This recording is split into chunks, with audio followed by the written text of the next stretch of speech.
A Tale of Two Cities by Charles Dickens. Book the Third. The Track of a Storm. Chapter 10. The Substance of the Shadow. I, Alexander Manette, unfortunate physician, native of Beauvais, and afterwards resident of Paris, write this melancholy paper in my doleful cell in the Bastille during the last month of the year 1767. I write it at stolen intervals, under every difficulty. I design to secrete it in the wall of the chimney, where I have slowly and laboriously made a place of concealment for it. Some pitying hand may find it there when I and my sorrows are dust.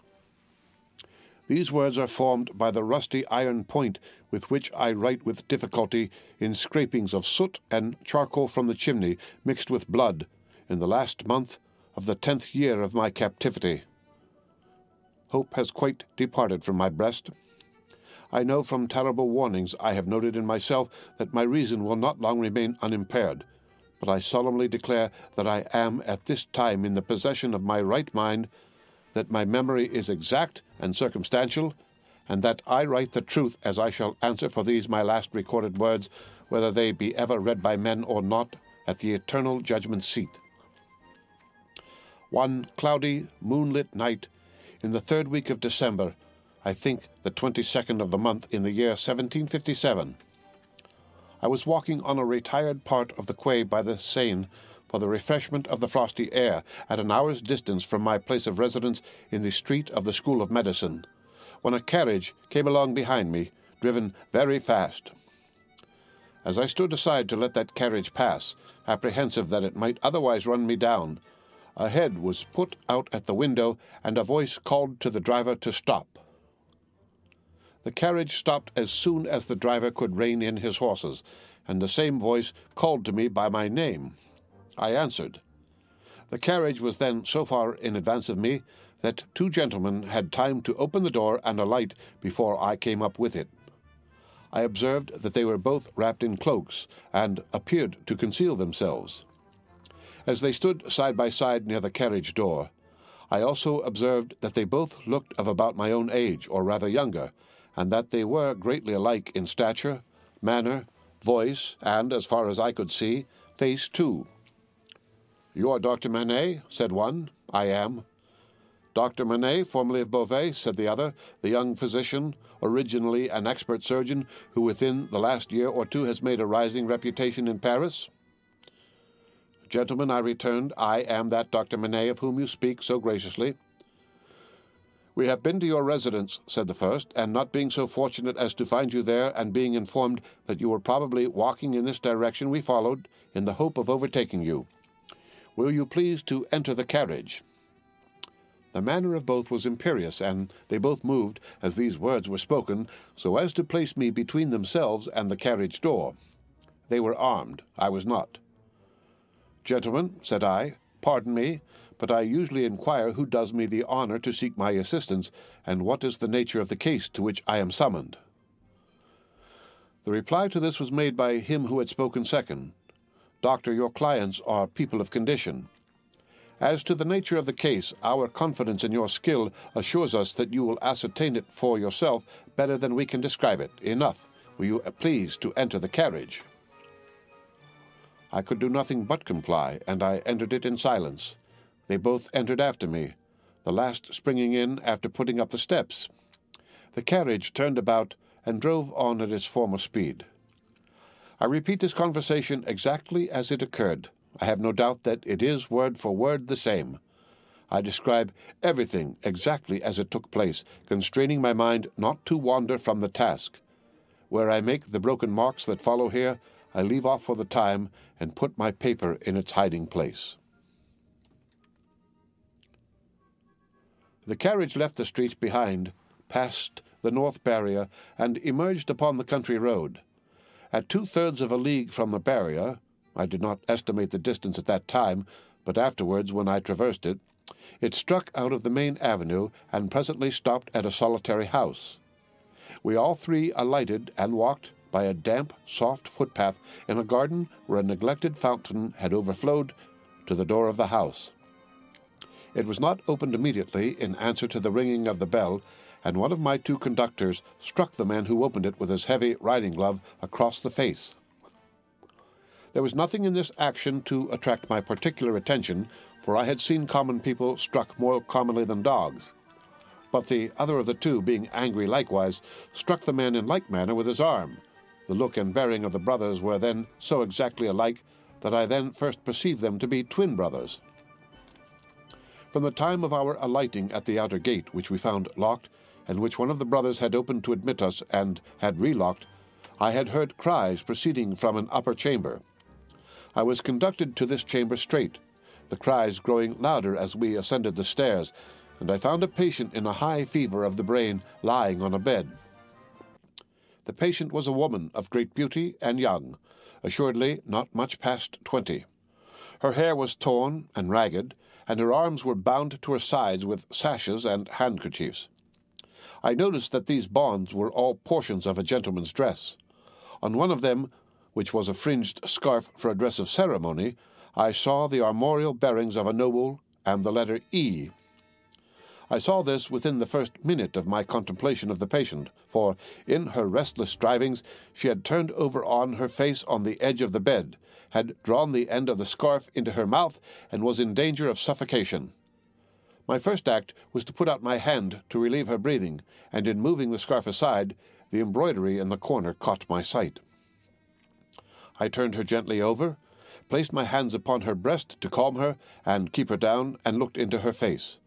Her eyes were dilated and wild, and she constantly uttered piercing shrieks and repeated the words, "My husband, my father, and my brother," and then counted up to 12 and said, "Hush." For an instant and no more she would pause to listen, and then the piercing shrieks would begin again, and she would repeat the cry, "My husband, my father, and my brother," and would count up to 12 and say, "Hush." There was no variation in the order or the manner. There was no sensation, but the regular moment's pause in the utterance of these sounds. "How long," I asked, "has this lasted?" To distinguish the brothers, I will call them the elder and the younger. By the elder I mean him who exercised the most authority. It was the elder who replied, "Since about this hour last night." "She has a husband, a father, and a brother?" "A brother. I do not address her brother?" He answered with great contempt, "No." "She has some recent association with the number 12? The younger brother impatiently rejoined, "With 12 o'clock? See, gentlemen," said I, still keeping my hands upon her breast, "how useless I am as you have brought me.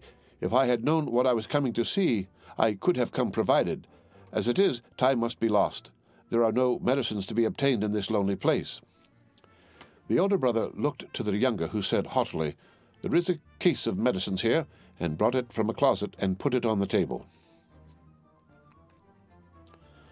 I opened some of the bottles, smelt them, and put the stoppers to my lips. If I had wanted to use anything save narcotic medicines that were poisons in themselves, I would not have administered any of these. "Do you doubt them?" asked the younger brother. "You see, monsieur, I am going to use them," I replied, and said no more. I made the patient swallow with great difficulty, and after many efforts, the dose that I desired to give. As I intended to repeat it after a while, and as it was necessary to watch its influence, I then sat down by the side of the bed. There was a timid and suppressed woman in attendance, wife of the man downstairs, who had retreated into a corner. The house was damp and decayed, indifferently furnished, evidently recently occupied and temporarily used. Some thick old hangings had been nailed up before the windows to deaden the sound of the shrieks. They continued to be uttered in their regular succession, with the cry, "My husband, my father, and my brother," the counting up to 12, and "Hush." The frenzy was so violent that I had not unfastened the bandages restraining the arms, but I had looked to them to see that they were not painful. The only spark of encouragement in the case was that my hand upon the sufferer's breast had this much smoothing influence, that for minutes at a time it tranquilized the figure. It had no effect upon the cries. No pendulum could be more regular. For the reason that my hand had this effect, I assume, I had sat by the side of the bed for half an hour with the two brothers looking on before the elder said, "There is another patient." I was startled and asked, "Is it a pressing case?" "You had better see," he carelessly answered, and took up a light. The other patient lay in a back room across a second staircase, which was a species of loft over a stable. There was a low plastered ceiling to a part of it. The rest was open to the ridge of the tiled roof, and there were beams across. Hay and straw were stored in that portion of the place, faggots for firing, and a heap of apples and sand. I had to pass through that part to get at the other. My memory is circumstantial and unshaken. I tried it with these details, and I see them all, in this my cell in the Bastille, near the close of the 10th year of my captivity, as I saw them all that night. On some hay on the ground, with a cushion thrown under his head, lay a handsome peasant boy, a boy of not more than 17 at the most. He lay on his back with his teeth set, his right hand clenched on his breast, and his glaring eyes looking straight upward. I could not see where his wound was, as I kneeled on one knee over him, but I could see that he was dying of a wound from a sharp point. "I am a doctor, my poor fellow," said I. "Let me examine it." "I do not want it examined," he answered. "Let it be." It was under his hand, and I soothed him to let me move his hand away. The wound was a sword thrust, received from 20 to 24 hours before, but no skill could have saved him if it had been looked at without delay. He was then dying fast.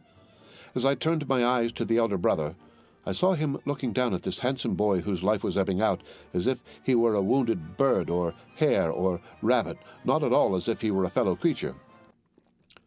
"How has this been done, monsieur?" said I.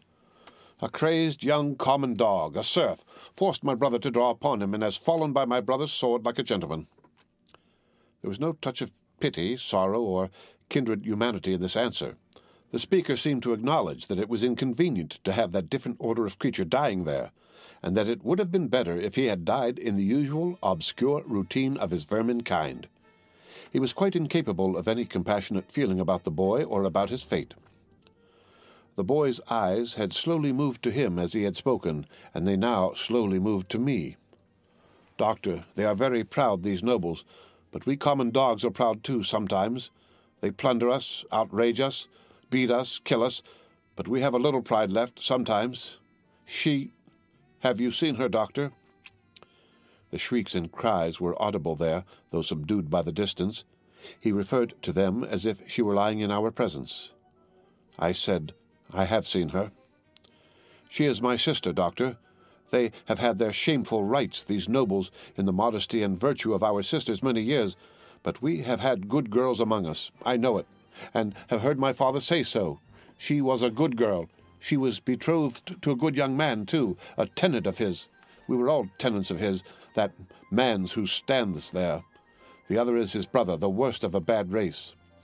It was with the greatest difficulty that the boy gathered bodily force to speak, but his spirit spoke with a dreadful emphasis.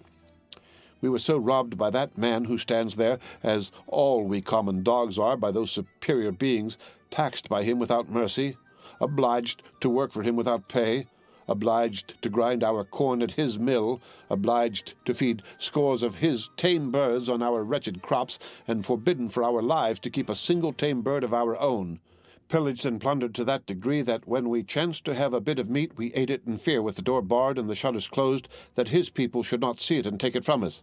I say, we were so robbed and hunted and were made so poor that our father told us it was a dreadful thing to bring a child into the world, and that what we should most pray for was that our women might be barren and our miserable race die out." I had never before seen the sense of being oppressed bursting forth like a fire. I had supposed that it must be latent in the people somewhere, but I had never seen it break out until I saw it in the dying boy. "Nevertheless, doctor, my sister married. He was ailing at that time, poor fellow, and she married her lover that she might tend and comfort him in our cottage, our dog hut, as that man would call it. She had not been married many weeks when that man's brother saw her and admired her, and asked that man to lend her to him, for what are husbands among us?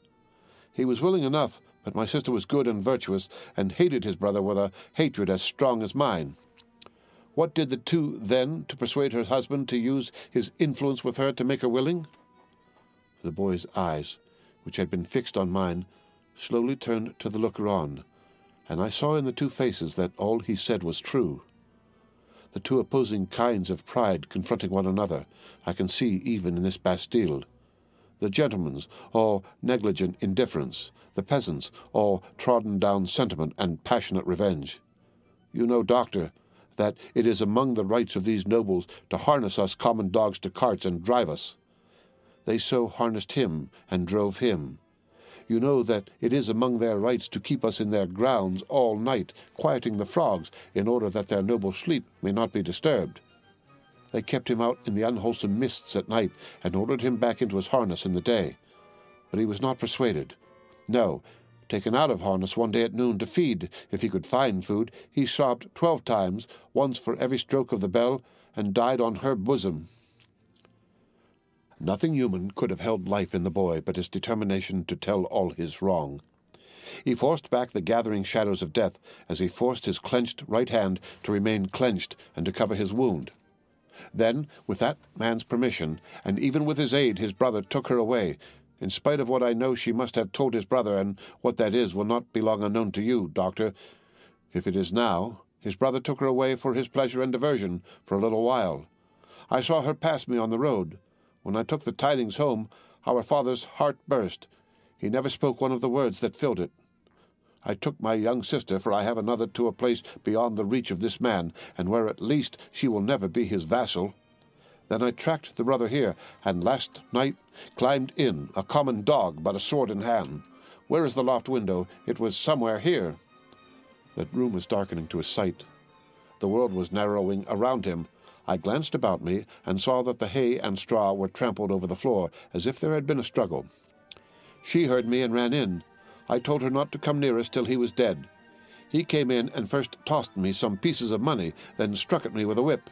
But I, though a common dog, so struck at him as to make him draw. Let him break into as many pieces as he will the sword that he stained with my common blood. He drew to defend himself, thrust at me with all his skill for his life. My glance had fallen, but a few moments before, on the fragments of a broken sword lying among the hay. That weapon was a gentleman's.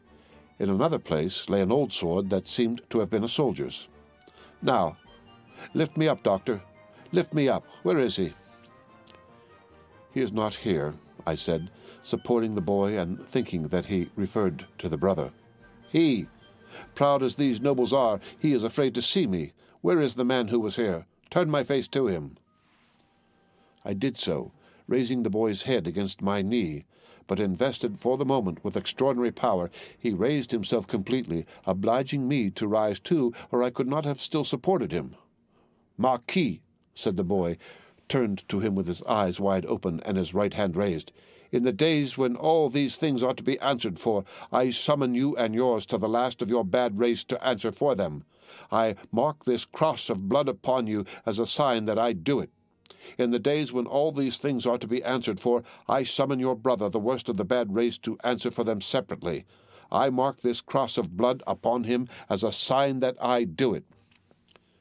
Twice he put his hand to the wound in his breast, and with his forefinger drew a cross in the air. He stood for an instant with the finger yet raised, and as it dropped, he dropped with it, and I laid him down, dead. When I returned to the bedside of the young woman, I found her raving in precisely the same order of continuity. I knew that this night might last for many hours, and that it would probably end in the silence of the grave. I repeated the medicines I had given her, and I sat at the side of the bed until the night was far advanced. She never abated the piercing quality of her shrieks, never stumbled in the distinctness of the order of her words. They were always, my husband, my father, and my brother. 1, 2, 3, 4, 5, 6, 7, 8, 9, 10, 11, 12. Hush.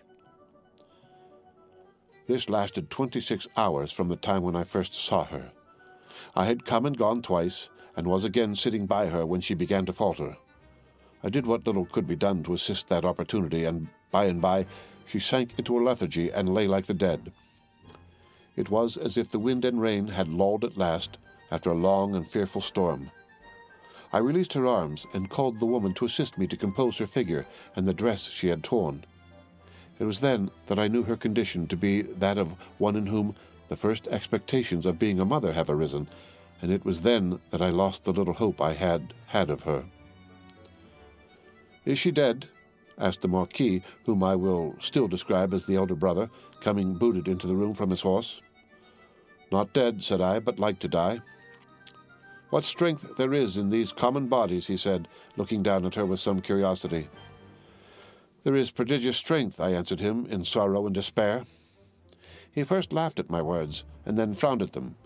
He moved a chair with his foot near to mine, ordered the woman away, and said in a subdued voice, "Doctor, finding my brother in this difficulty with these hens, I recommended that your aid should be invited. Your reputation is high, and as a young man with your fortune to make, you are probably mindful of your interest. The things that you see here are things to be seen, and not spoken of." I listened to the patient's breathing and avoided answering. "Do you honor me with your attention, doctor?" "Monsieur," said I, "in my profession the communications of patients are always received in confidence." I was guarded in my answer, for I was troubled in my mind with what I had heard and seen. Her breathing was so difficult to trace that I carefully tried the pulse and the heart. There was life, and no more. Looking round as I resumed my seat, I found both the brothers intent upon me. "I write with so much difficulty. The cold is so severe. I am so fearful of being detected and consigned to an underground cell and total darkness that I must abridge the narrative. There is no confusion or failure in my memory, yet can recall and could detail every word that was ever spoken between me and those brothers." She lingered for a week. Towards the last, I could understand some few syllables that she said to me by placing my ear close to her lips. She asked me where she was, and I told her. Who I was, and I told her. It was in vain that I asked her for her family name. She faintly shook her head upon the pillow and kept her secret as the boy had done. I had no opportunity of asking her any question until I had told the brothers she was sinking fast and could not live another day. Until then, though no one was ever presented to her consciousness save the woman and myself, one or other of them had always jealously sat behind the curtain at the head of the bed when I was there. But when it came to that, they seemed careless what communication I might hold with her, as, if the thought passed through my mind, I were dying too.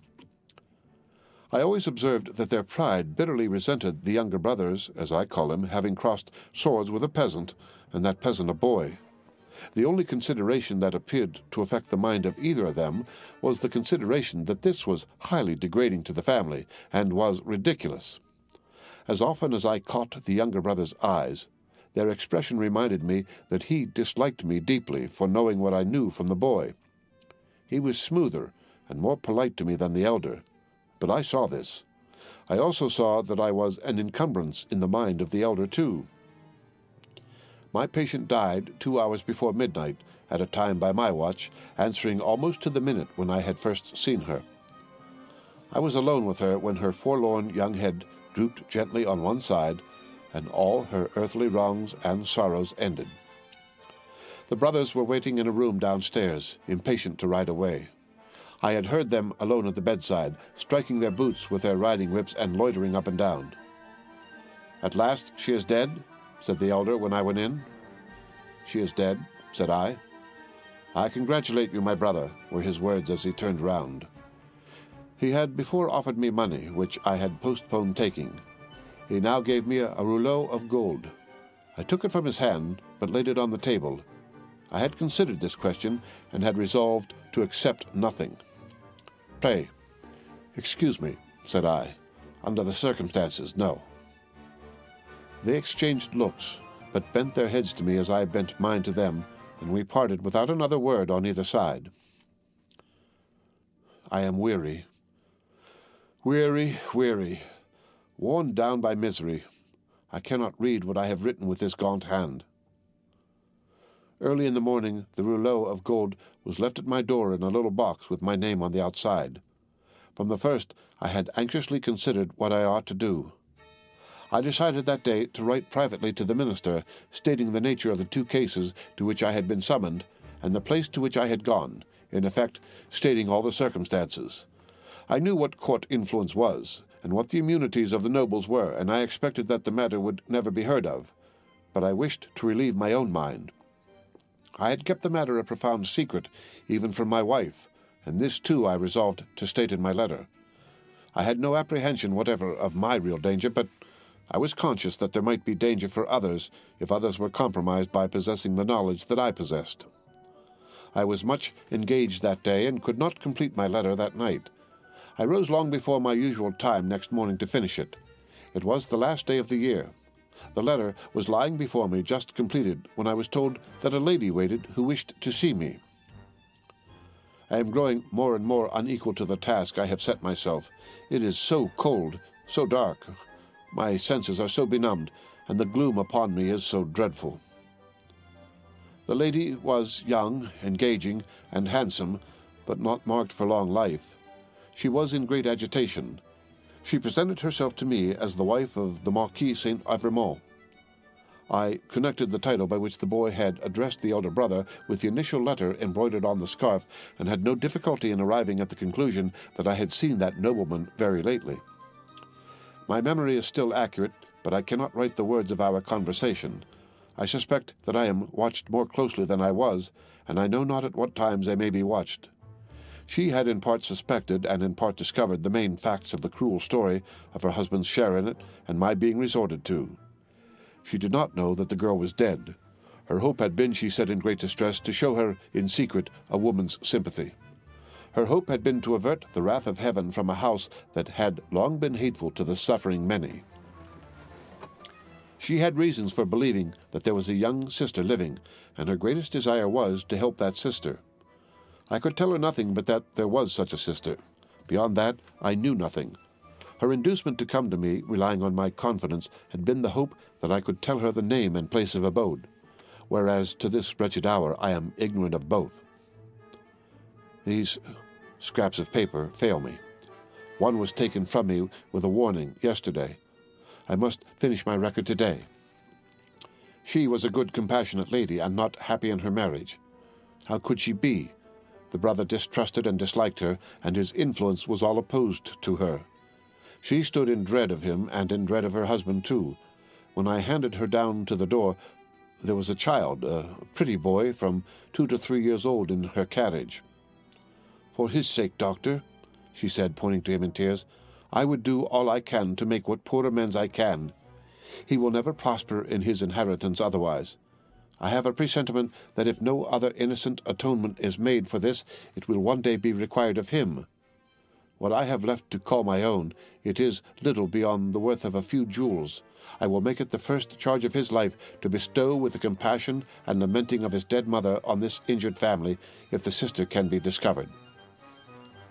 She kissed the boy and said, caressing him, "It is for thine own dear sake. Thou wilt be faithful, little Charles?" The child answered her bravely, "Yes." I kissed her hand, and she took him in her arms and went away caressing him. I never saw her more. As she had mentioned her husband's name in the faith that I knew it, I added no mention of it to my letter. I sealed my letter, and, not trusting it out of my own hands, delivered it myself that day. That night, the last night of the year, towards 9 o'clock, a man in a black dress rang at my gate, demanded to see me, and softly followed my servant, Ernest Defarge, a youth, upstairs. When my servant came into the room where I sat with my wife, oh, my wife, beloved of my heart, my fair young English wife, we saw the man who was supposed to be at the gate, standing silent behind him. "An urgent case in the Rue Saint-Honore," he said. "It would not detain me. He had a coach in waiting."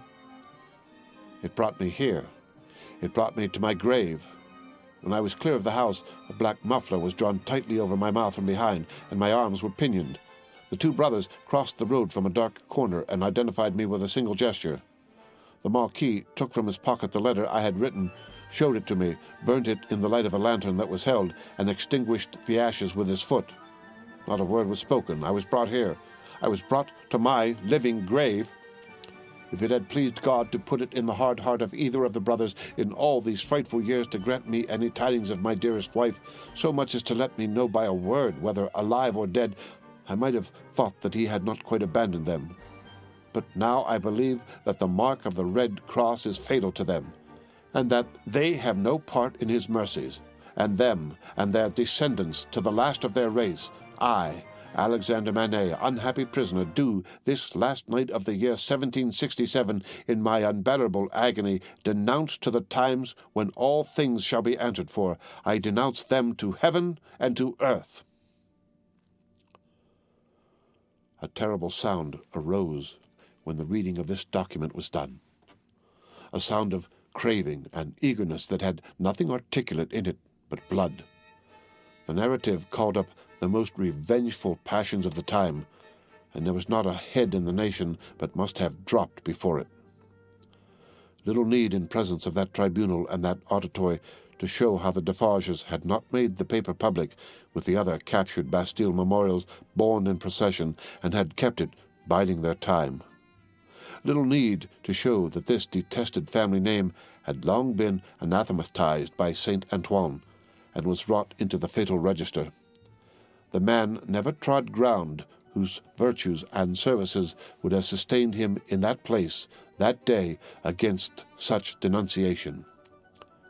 And all the worse for the doomed man that the denouncer was a well-known citizen, his own attached friend, the father of his wife. One of the frenzied aspirations of the populace was for imitations of the questionable public virtues of antiquity, and for sacrifices and self-immolations on the people's altar.